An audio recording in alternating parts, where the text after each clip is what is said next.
Hey all, and welcome to another episode of Squared Post Podcast. I'm Daniel, and alongside my co-host Sam, we're going to take you through everything in wrestling. And this week, we're going to take a trip to Japan, and more specifically, Pro Wrestling Noah. Now, Sam, you and me have talked a lot before, and we've always come to the conclusion that Japanese wrestling is something that interests both of us. So, how did you get into Japanese wrestling? For me, it's simple. It's the Bullet Club. Bullet Club is something that caught my eye immediately as soon as I started watching different different promotions outside of WWE, and in more in particular, the Finn Balor era. Finn, for me, like, I saw that guy and I went, this guy's gonna be a future world champion somewhere. Like, whether it was WWE or not. And then eventually I started getting more and more into that. And this past year, I found Noah through through a guy by the name of Ben Ortmans, who you know, and who's been doing these watch along streams of that stuff, and just been really getting into that and really enjoying that stuff. How about you? Yeah. Bullet Club's a lot of people's first introduction into Japanese wrestling from what I've seen. And yeah, Ben's great with doing watch alongs and helping different people find different sorts of wrestling. For me, my interest started with really Shibata because, like, for most of my wrestling fandom, I was kind of a WWE and TNA kid, not for like not wanting to not explore other avenues of wrestling, just availability and like time constraints wise. I would just stuck to those two. But around the time Shibata retired, I kept hearing people talk about how great he was. So I was like, okay, I'm into new types of wrestling. So I went on YouTube and I searched Shibata matches, and Shibata led me to Tanahashi, which led me to Suzuki, which led me to Okada, and on and on. And that was all those years ago. And then slowly my interest again started being focused more American based.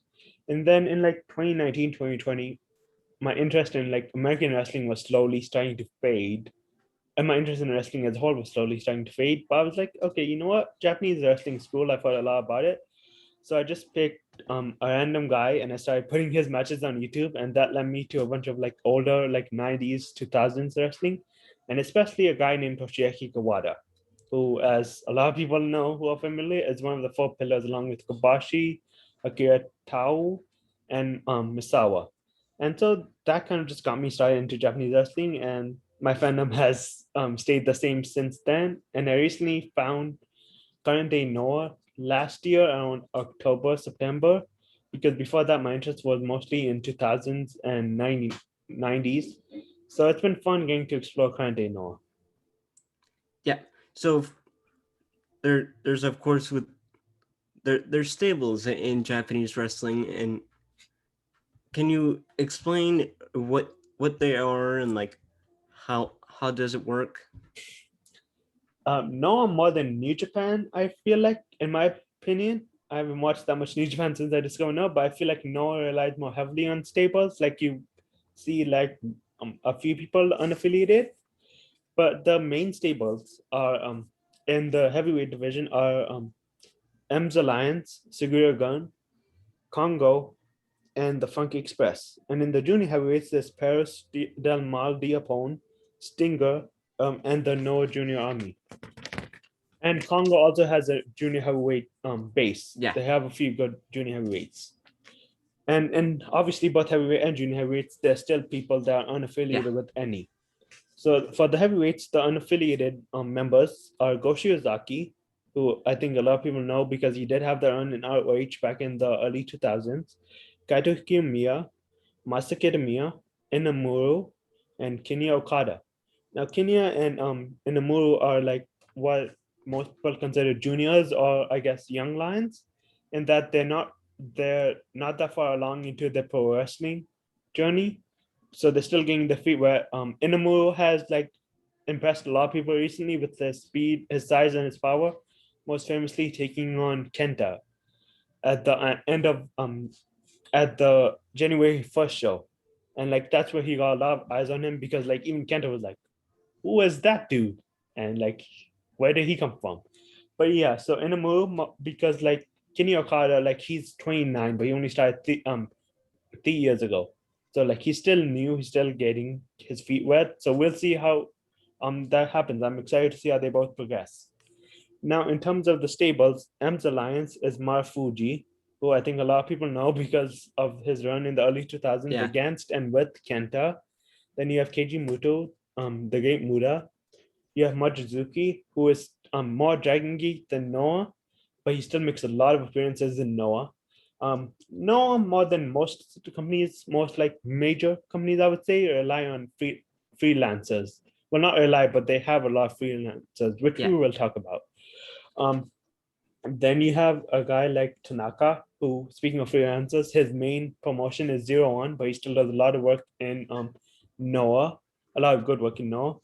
And then you have a guy like Yoko Miyamoto, whose last appearance in Noah was August 5th, 21, although he has done Yeah. other work in other promotions more recently, but like he's a freelancer. So like if no one needs him, they'll probably call him, and if he's available, he'll like show up and fight.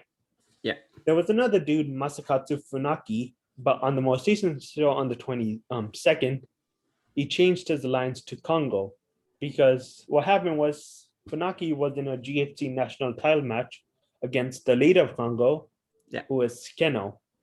And Funaki won. This was the second match. Yeah. Keno won the first one, Funaki won the second one. And afterwards, Funaki got on the mic and said, Keno, I respect you. Let's team up. I'll quit M's Alliance and I'll join Congo. And so that's what happened. His former stablemates weren't that thrilled about it, but like he's Funaki. Like no one's gonna tell Funaki what to do because like as you know, and maybe other people know, Funaki and Minoru Suzuki are like the two founders of Pancrase, the MMA. So Funaki is a legend in both sports, which is good for Keno. Yeah. Keno immediately took that and ran with it. He was like, see, this dude wants to join Congo. You sure? I'll join Congo. Because Congo's main thing in Noah, and we'll talk about the members of Congo, has been like the rebellion stage. Like the delinquents want to change the way of Congo, of Noah, sorry. They're like what the NWO was in WCW, basically. They're right? not that hostile, but yes, I guess they're like they see where Noah's headed, they see where it's been, and they like want to change. They want to like make it their own way. They want to like shape Noah to be how they feel it should be. And the members of Congo, as I said before, are Keno, Katsuhiko Nakajima, who is the GHC national champ, who is the GHC World Heavyweight Champion, and we'll talk about that later too.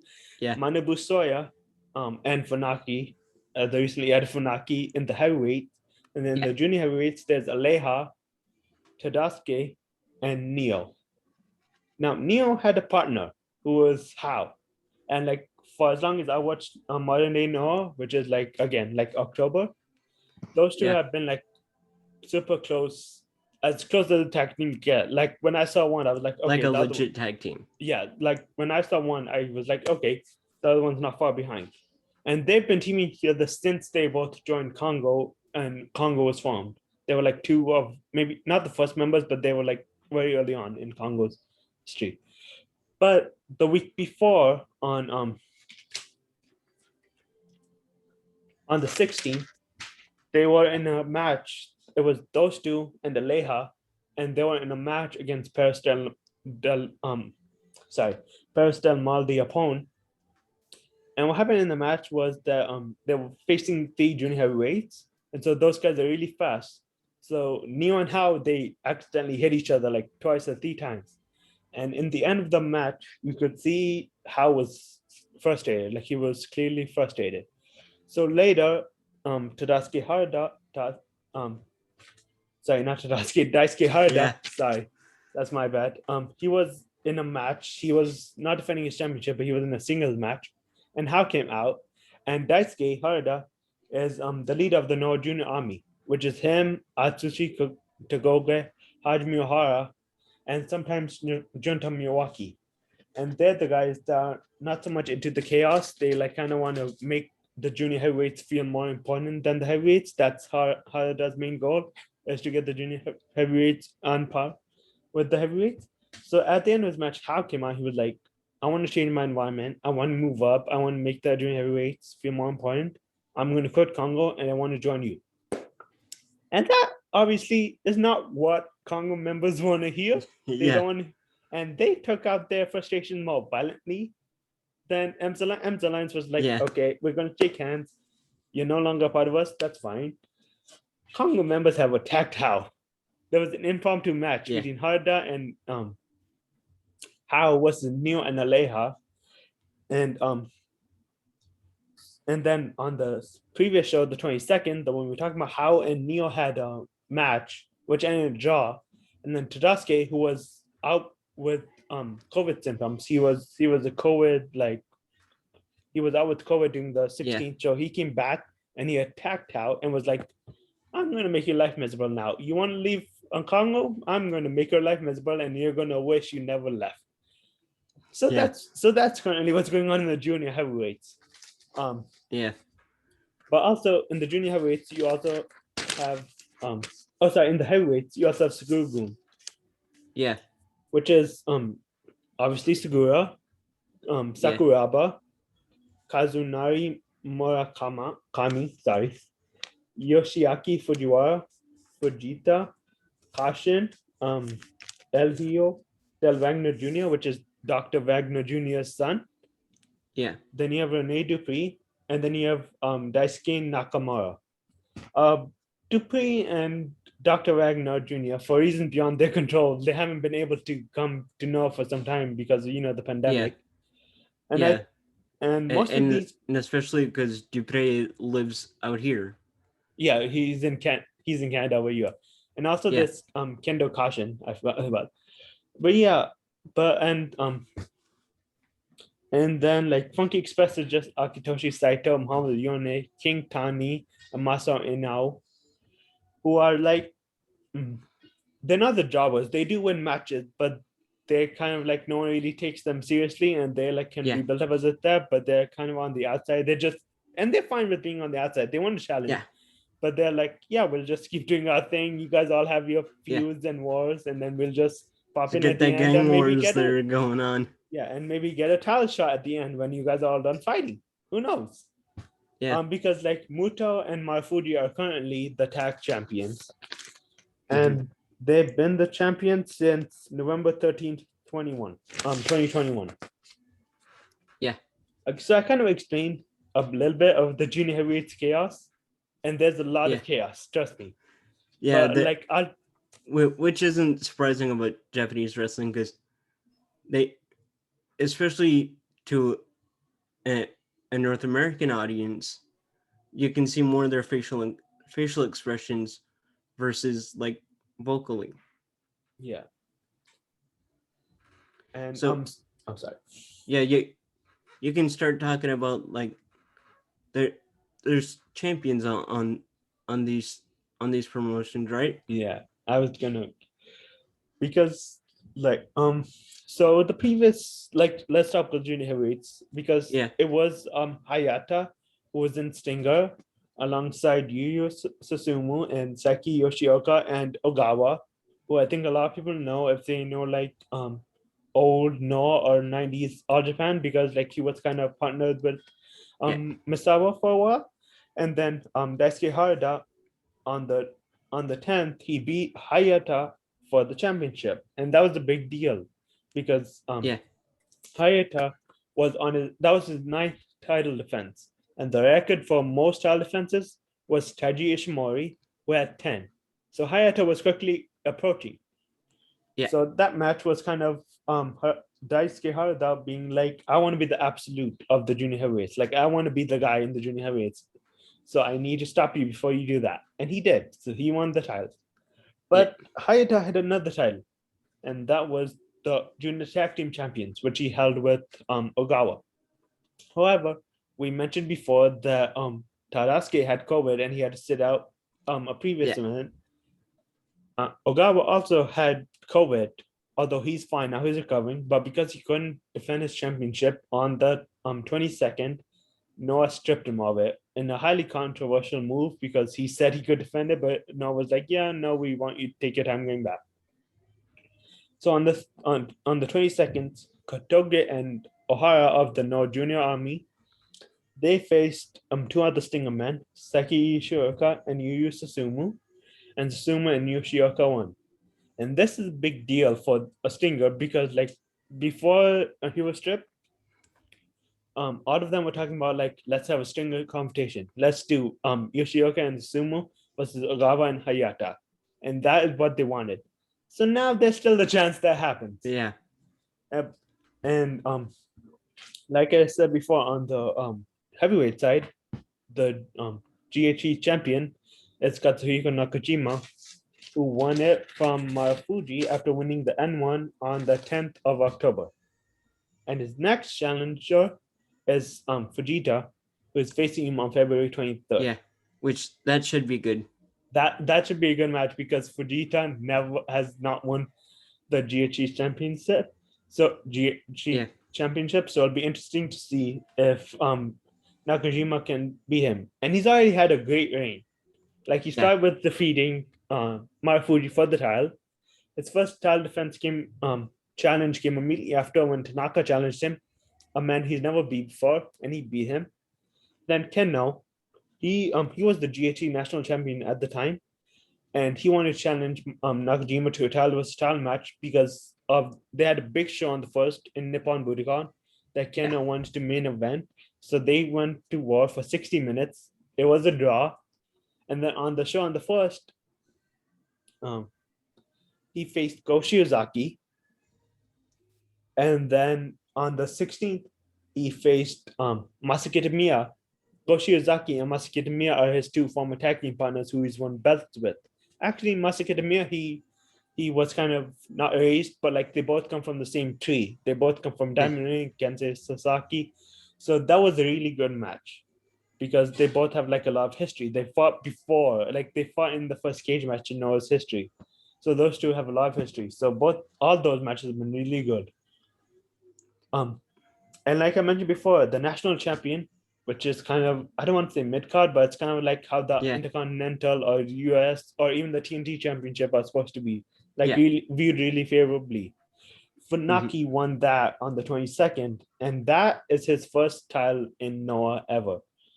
And especially because he crossed lines and he joined a new stable, it'll be interesting to see what happens. Yeah. It'll be good for him to just focus on working that title. Yes. And making it his version of the Miz's IC title runs he's had in WWE. It'll also be interesting because of who he beat for the title. Yeah. Because Ken now is like, if you see the title, it has red straps, and Keno's gear because of Congo is all red. So that's a title that you see the title you think Keno, and that's the way Keno wants it because he's won it twice. Him and Segura have won it twice, and like both of them have fought really hard for the title, and they've hopefully will. Again, I think Keno, like even though he's like loves Funaki now, even though he was like deriding Funaki and all the older guys, as he put it, he loves Funaki now. But we'll see how what this means for Congo, both in the junior heavyweights and the heavyweights. And and also in the unaffiliated junior heavyweights, I kind of mentioned all of them, but they also have some juniors on that side. They have Junta Miyawaki, who I said before, but he's kind of been adopted by Ohara, Kotoge, and Harada. So I kind of count him as the junior army. But there's also Kai Fujimura and Yasutaka Yano. Yasutaka Yano is a fun story because if you watch Night 3 of Wrestle Kingdom, he was on the talk show against their own Fujita. But Yano because Yano is only 21, 22, and he hasn't had that much experience, but he's really good. Like you can tell when he wrestles that he's really good. He also pinned Nosawa Rongai, who is part of Ferris Del Mal with Aita, Ikuto, Super Crazy, and Kotaro Suzuki. And if you know Nosawa, you know that's going to piss him off. Like he doesn't like getting embarrassed by anyone. Ferris Del Mal is their own funny story, but we'll get to that later. Yeah. But there's a lot of good things happening in Noah right now. And it's a really good time for people who are like thinking of jumping in. Because another great story that's kind of child related, but not really, is Goshi Uzaki. Now, if you know, like I told, like a lot of people know Goshi Uzaki from like his Rich run, and maybe some know him from his no run, but he held the no title for 405 days before he lost it to Keiji Muto.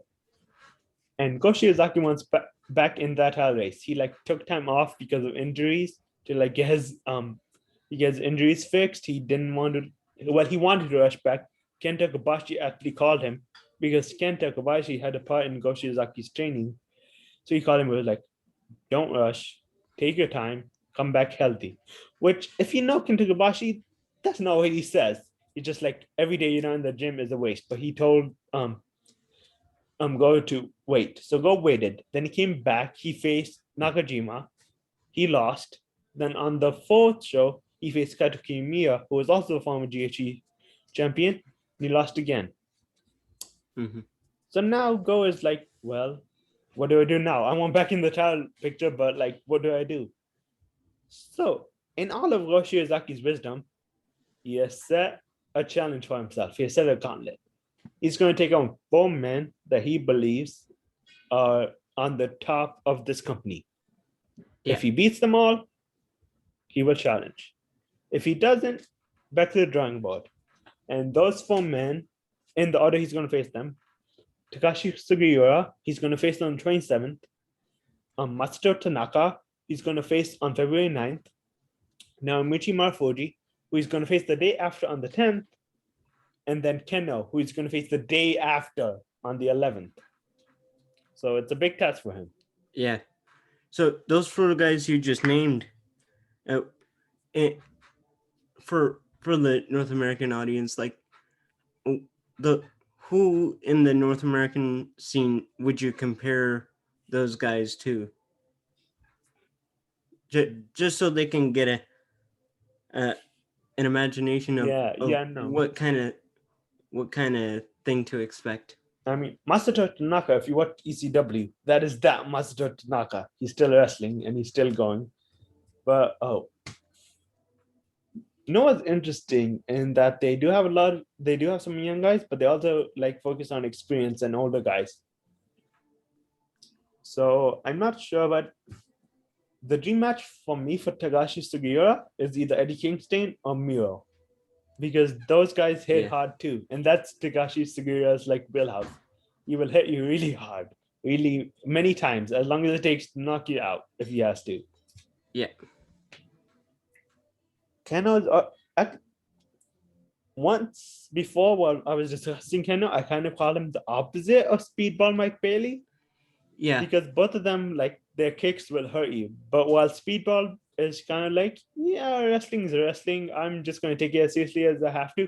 Keno takes everything as life or death. Like, that's his motto. He either wins or he loses, but he will take everything as life or death. So style-wise, I think him and Speedball, I mean, he doesn't do the high-flying Speedball does, but in the kicks area, I think Speedball would be the closest thing for him. So now you look at where it is now, and where do you see it go? Do you see a Segura going after the title or something like that?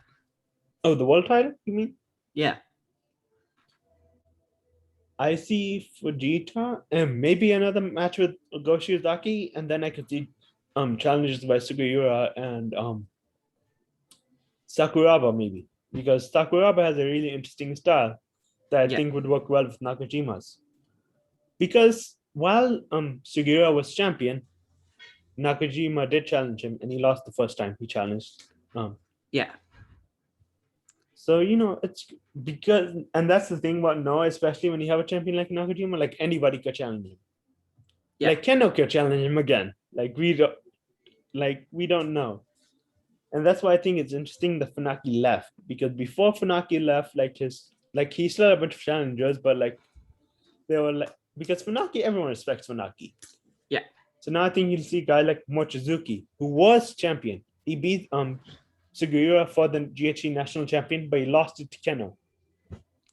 Yeah. So it's an interesting time. No, what do you think? Like, I know you pay attention a little bit. Like, who do you think challenges Nakajima next? that the stuff that I've seen from him, I think maybe maybe if they want to, they can do another collab with New Japan and bring in like a Tanahashi. Shingo, I Sim- think, would be more because of how Shingo and Nakajima's last interaction went. yeah, which speaking of that, would would you say that that collab is something they should start doing more going forward? I want them to do more. I think all the wrestlers, like if you remember Inamura and Ishii, they had problems after their match. Yeah, And Yohei told El Desperado to meet him in Noah for singles.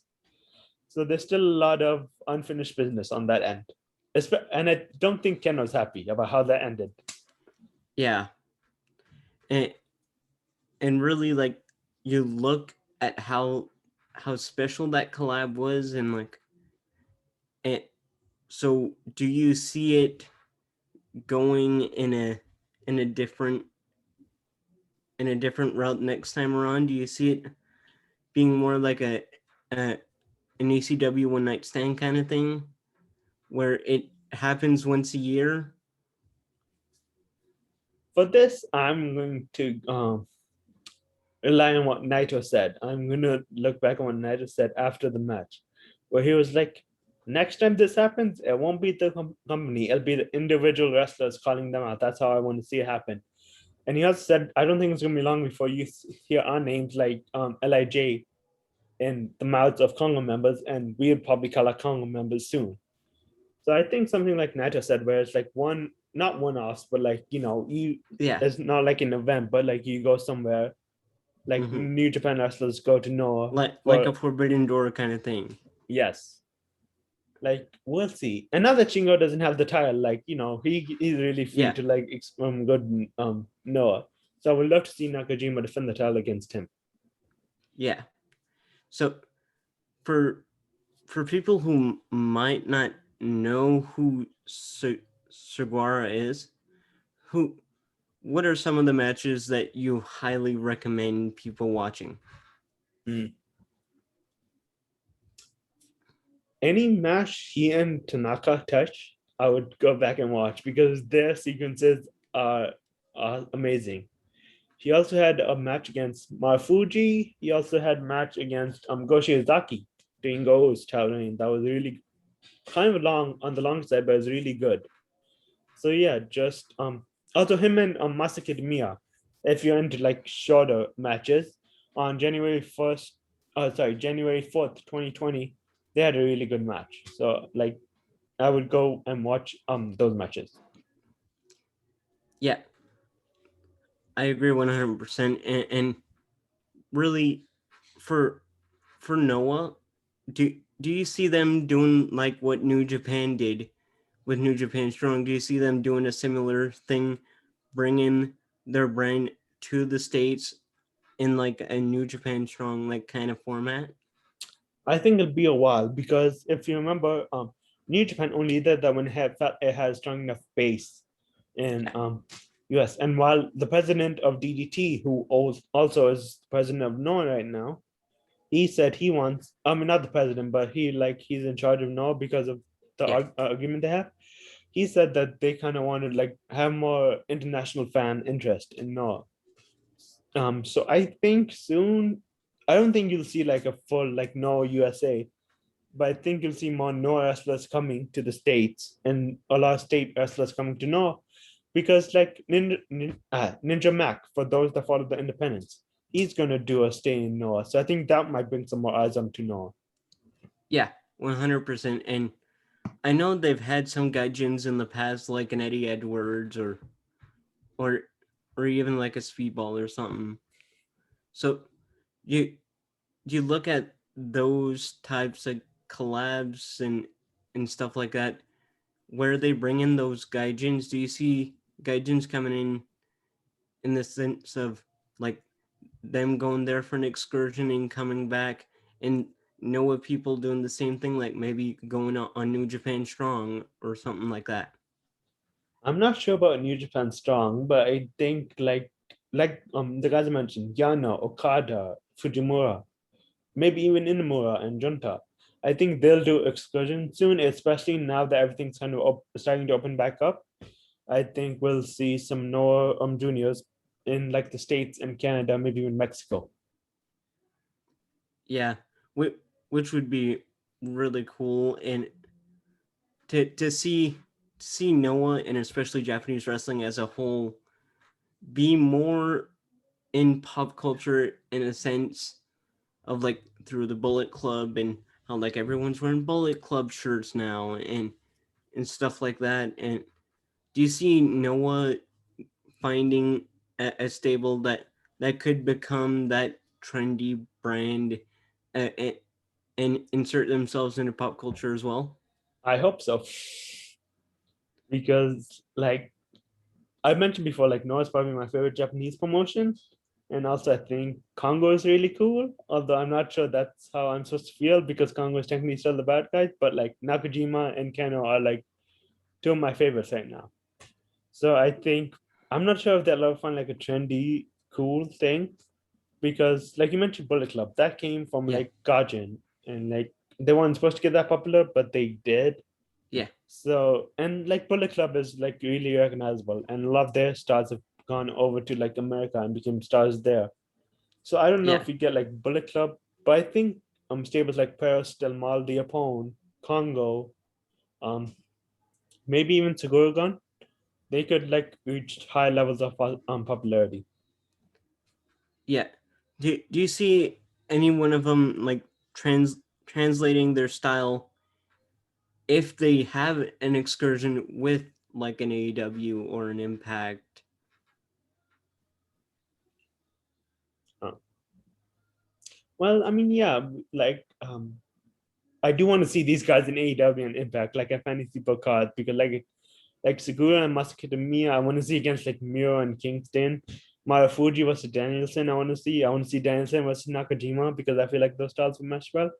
So I hope in the future there's like a possibility of an excursion or at least a forbidden door between Noah and like wrestlers in the States. Yeah, and, So and you look at certain places in, in in America right now and how they're bringing guys in from Japan, and like how last time before Moxley left, New Japan was bringing people into AEW for him to wrestle. Do you see Noah doing that a similar thing with like an Eddie Kingston or something like that? yeah, I think we'll see more crossover between like Noah and like US promotions because like DT like worked with AEW when Takashita went to this. So and Eddie Kingston is talked about him wanting to face like Marufuji and Go Shiozaki. So I think we'll see some interaction between them. Yeah, and really, Japanese wrestling as a whole is kind of transferring with that with the Joshis, a lot of them being in AEW. It, do you see Noah getting on that Joshi train and making their own women's division and maybe even making a title? I think the only people that can answer that are the people in charge of Noah. But as and I always obviously don't want to speculate because like I said before, I'm only like a couple months into knowing Noah, so I don't really know the history and stuff, but Yeah, I'm honestly not sure. yeah, but I think that's something that could happen maybe.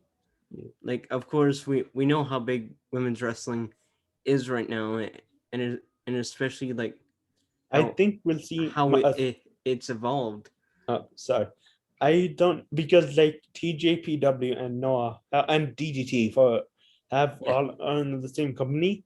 So we might see something like what happened with New Japan and them maybe them getting a dark match, but I'm not sure and I yeah. honestly don't want to speculate.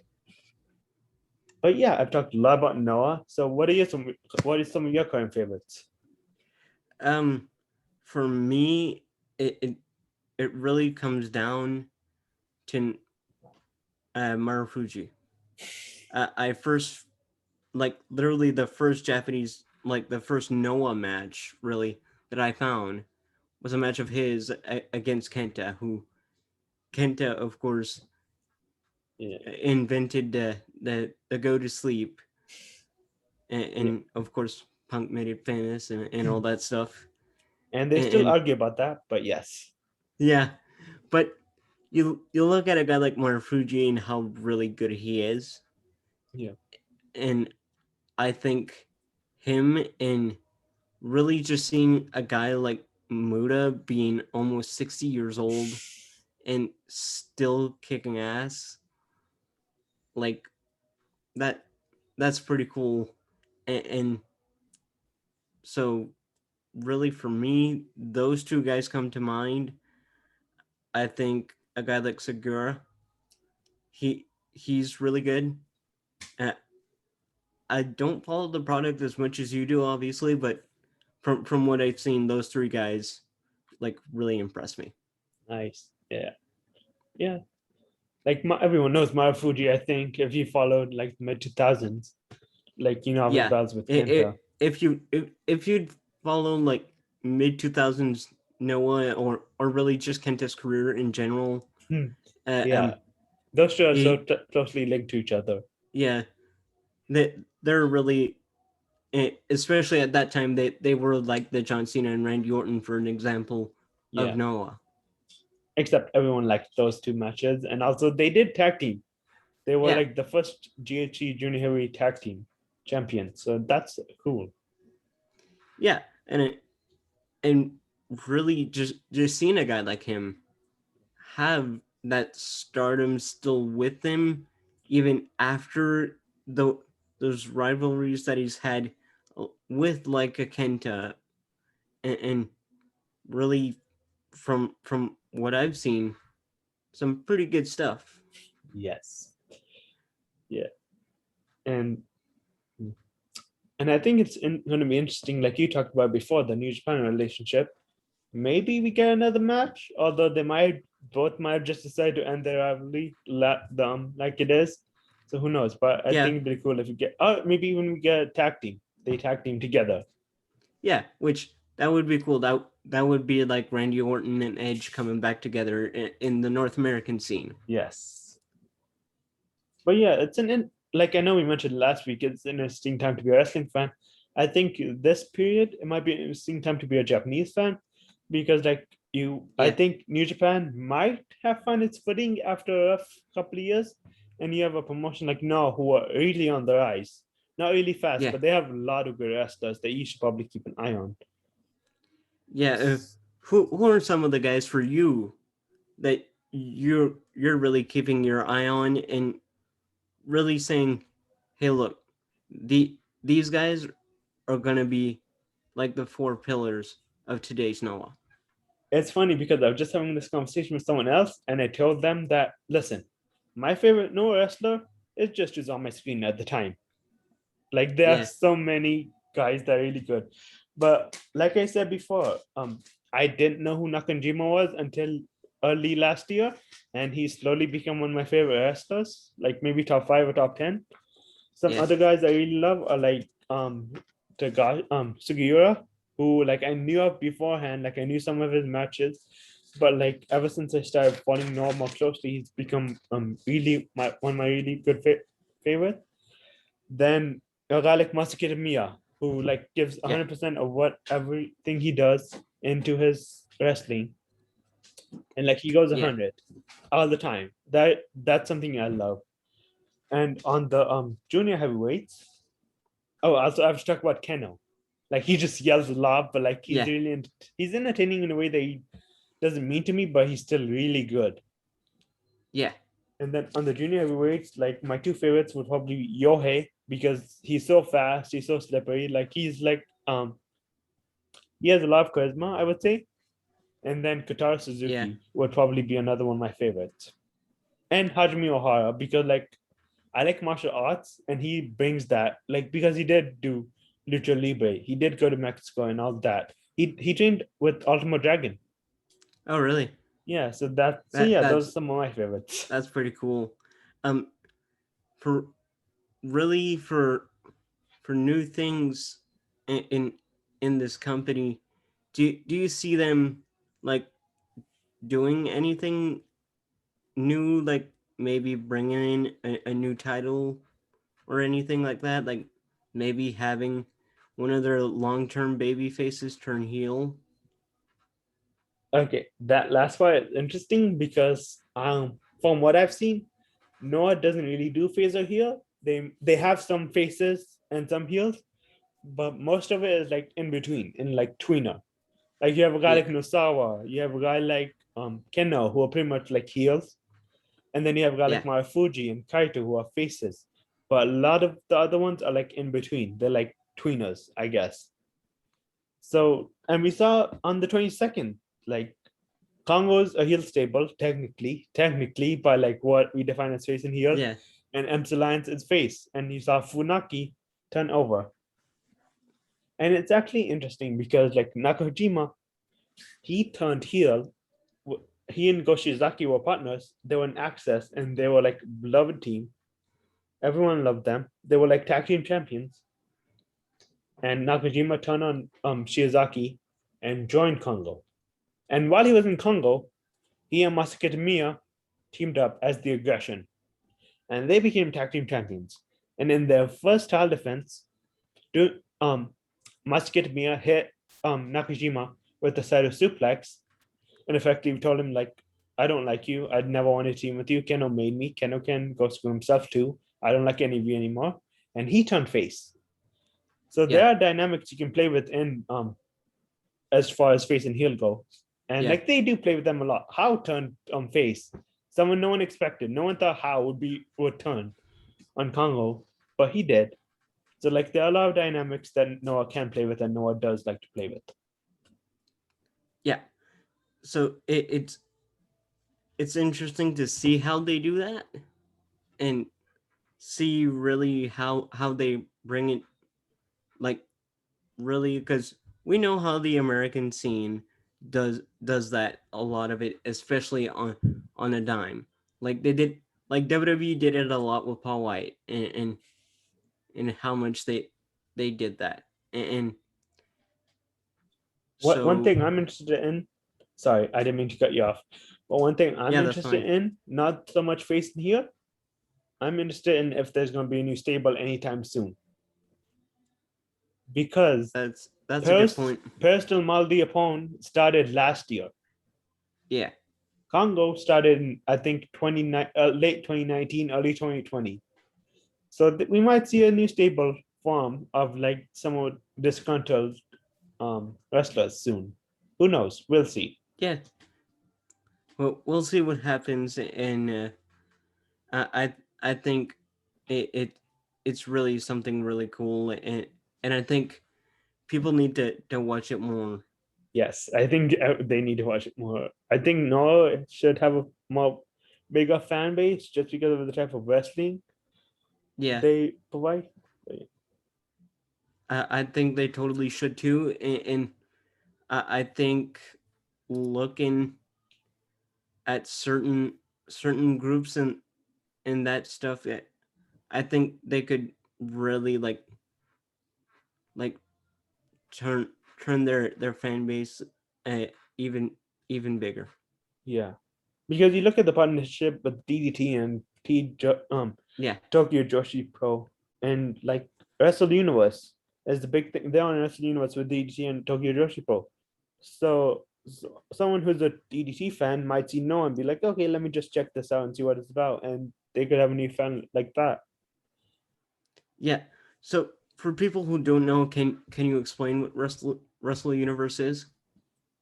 Wrestle Universe is pretty much a streaming service that all DDT, Tokyo Joshi Pro, Noah, and Ganbare Pro are all on pretty much. I think for Noah, you can go back to 2020 to find events from 2020 on there for them. Because all of those DT, Tokyo Joshi, Noah are all owned by Cyber Agent. So they're all on the Yeah, same company umbrella.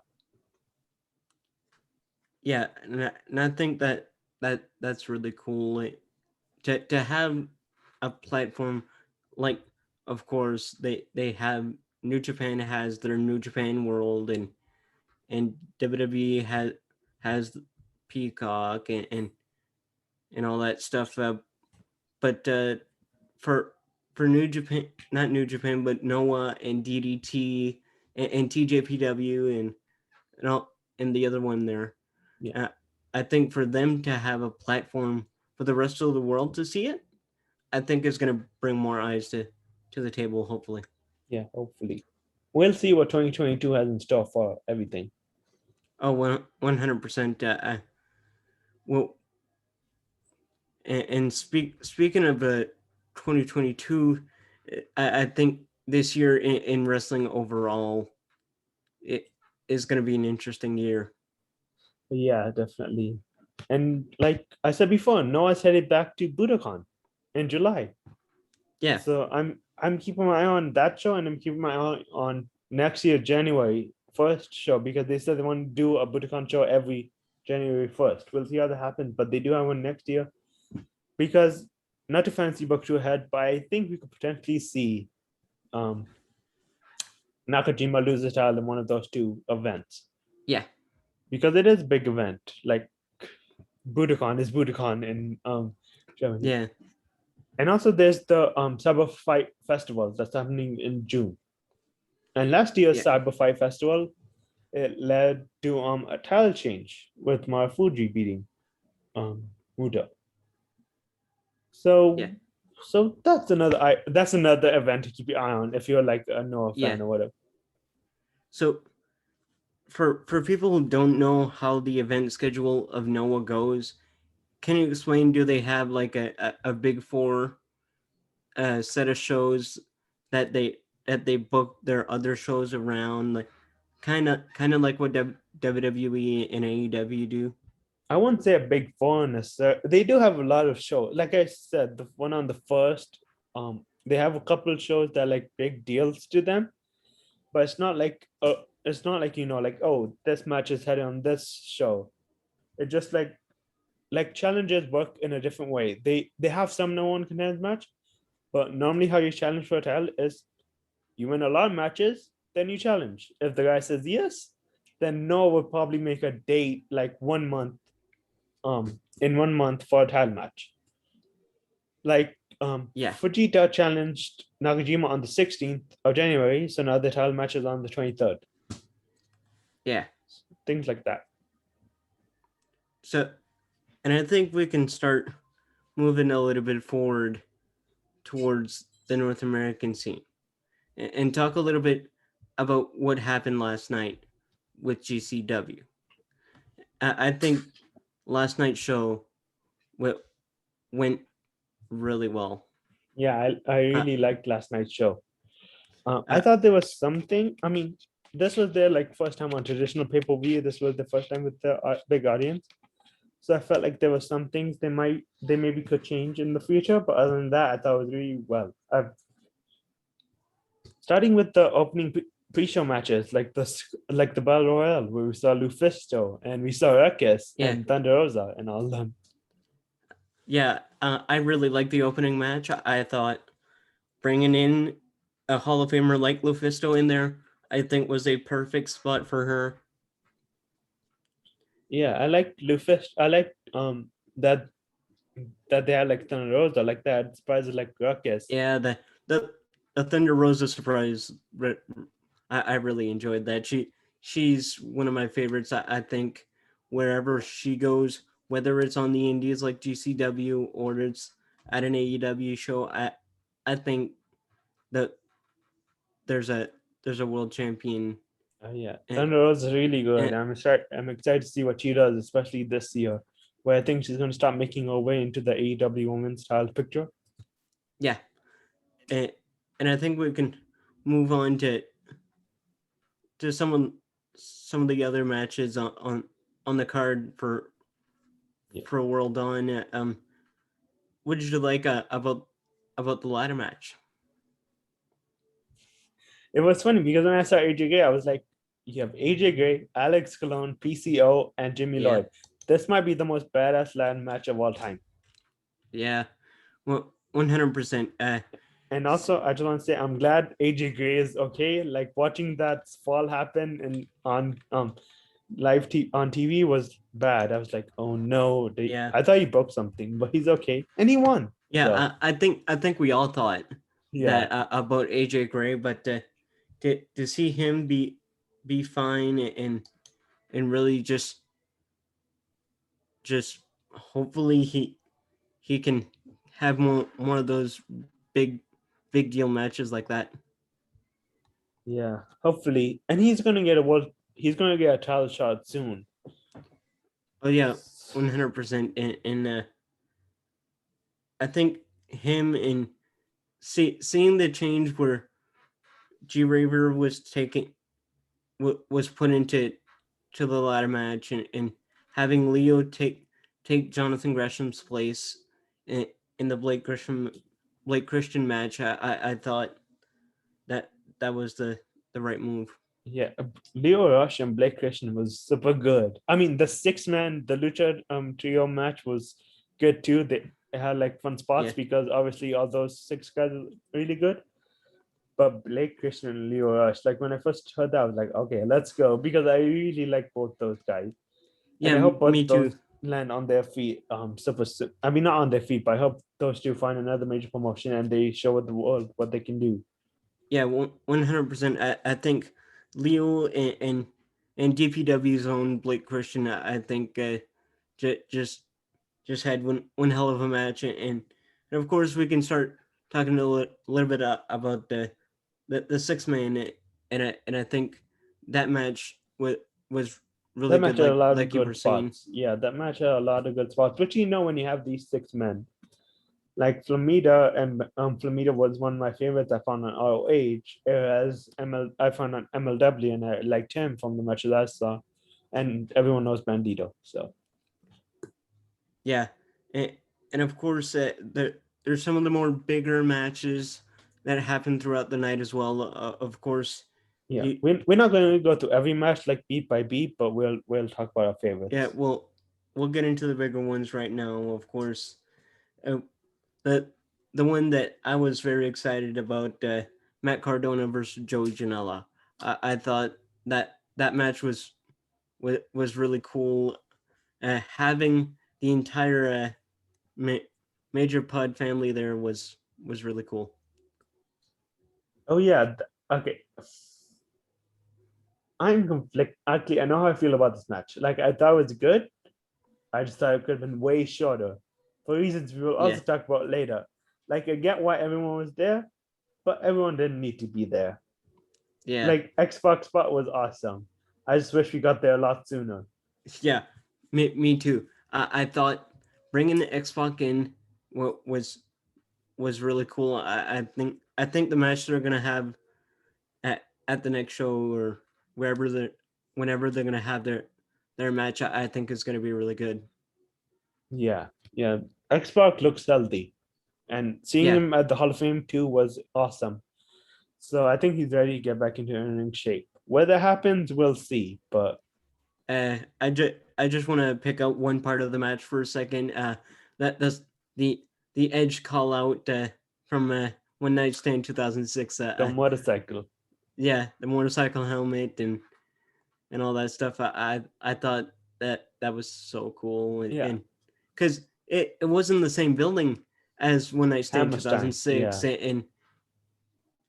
That was and also a cool just moment because, like, you know how much Edge means to guys to like Myers and to Cardona. Myers and Cardona, yeah, and and of course just just seeing Marco stunt back on my screen was really cool because a guy like him, I think he has a bright future in professional wrestling. I think he's going to be one of these guys that they're going to be underrated for the rest of their careers, which is sad. But just they got to let them know just how damn good they are. Yeah, yeah. And of course, Effie and Jarrett was also spectacular. yeah, Seeing I Jarrett love back, like I yeah know a lot of people have their opinions on Jarrett, especially me as a TNA Impact fan. yeah But like that match was as well as he could have designed it. Oh, 100%. I think having Jeff back there was so cool, and especially this new version of my world where it's more mysterious, and how Yeah, he's the last I like that outlaw of version. professional wrestling. I think it is really cool. Uh, I think him being this like mysterious character that doesn't speak much anymore, it is something fresh for Jarrett to do, Yeah, and I think yeah, I we'll know. see. We'll see if this. I mean, I'm sure this will continue. He did win on GCW, so Yeah, I'm sure he'll make one or two more appearances. And I'm interested in what happens with Effie. But yeah, like J and GCW should be interesting. yeah, and our good buddy JJ, as we know, is a big Jeff Jarrett fan, Yes. and I know he thoroughly enjoyed that. Yeah. But of course, we can talk about John Moxley coming back and facing his buddy Homicide. John Moxley looked really good in this match and in the Ethan Page match. So I'm Yeah, happy he's healthy. yeah, me too. And John Moxley is one of these guys that just oozes charisma, and you can tell, like John wherever he Moxley's loved. Yeah. yeah, wherever he goes, John Moxley is going to be one of these guys that's going to be remembered forever, not just because of the Shield, but from what he's done post and pre-Shield. Yeah. John Moxley's awesome. Like, I'm really loving where this thing with him and Danielson is going. And I'm loving him as Yeah, GCW champ because like he's gonna that's his thing. I don't know how many more matches he's got left in the style, but like seeing him as GCW champ has been amazing. And maybe he loses it to AJ Gray. Who knows? yeah. Well, we'll see what happens with the GCW title, and where does Homicide go from here? Does he keep going in GCW and finishes his career there, or I does he this have yeah. another spot in AEW maybe? And I think him and King might do something, maybe in GCW, but because like the reaction he got after it was over, like you could tell he was yeah, looking out, and he should. He's a Hall of Famer. He's now Hall of Fame, which is yeah, cool.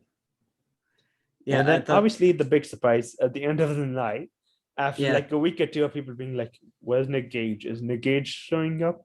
Nick does Nick Gage not like GCW anymore? What happened?" He and Matt Tremont answered the Briscoes Open Challenge, and Matt Tremont was the first time I ever heard of deathmatch wrestling. Not really mocked. I mean, kind of Moxley, but not really. But Matt Tremont was like the first guy where I was like, let yeah, me find his matches and see what this is about. Um, but yeah, seeing him and because like Matama has done so much for that match wrestling, that's only fitting he was there tonight. And like you can't talk about GCW without talking about Nick Gage. yeah. And especially at a big show like this, it Yeah, if you're gonna have a big show, you gotta have your top star there. And of course, I'm not counting out Cardona and Myers and all these guys that were on the show, like him and Moxley. But of course, I'm hoping Nick Gage maybe finally gets that match against Moxley yeah, at some point. yeah. My prediction after the Moxley match was Mox Gage 2 would happen maybe at spring break, but now that he's tag team champions, I'm not sure how Yeah, that's going to work. uh, yeah. But also Which back to what I was oh sorry, but also yeah, back to what I was saying about the Cardona Janella match being like 20 minutes. yeah. Maybe you could have shown that and given more time to To the tag Gage, match. Yeah, yeah, to the tag match. Because like one of the things that GCW wanted to do was be on traditional pay-per-view. And I get yeah. it because like they wanted to prove that they could. And But that this show is that enough of a deal yeah. where they can do that. Yeah, but traditional pay-per-views come with the heart out. So Yeah, they kind of had, like you could tell, the Briscoe Gage match was Gage Tremont match was rushed, so yeah, that Gage could have that moment in the middle of the ring with everyone coming in. But yeah. yeah, I wanted that match to go a little longer. Maybe they'll have a rematch, and it will. But also, I'm interested in Maybe seeing how this style reign goes for Tremont yeah. and Gage. I think it's interesting, especially because now what happens with Briscoe's FTR? Do Yeah, do they have the match in AEW, or do they wait till Supercard of Honor?